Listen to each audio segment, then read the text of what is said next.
Lived in Utah my whole life, and 38 years old.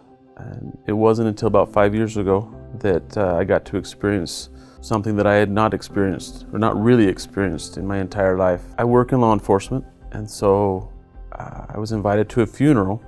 It was to provide kind of a security presence at a funeral that they expected some fireworks between families that had obviously gone through something very tragic.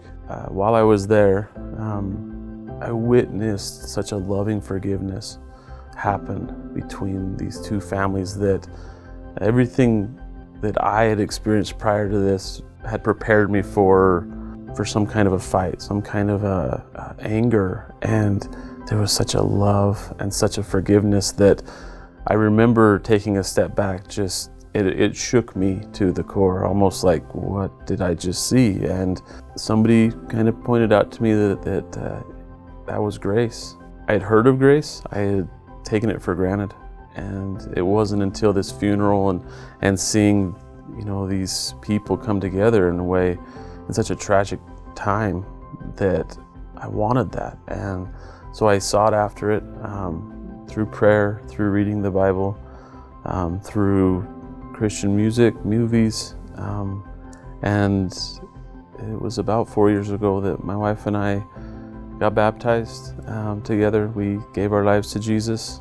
It's just been a pretty radical journey for us, growing up kind of surrounded by a religious culture, but not really having that personal relationship.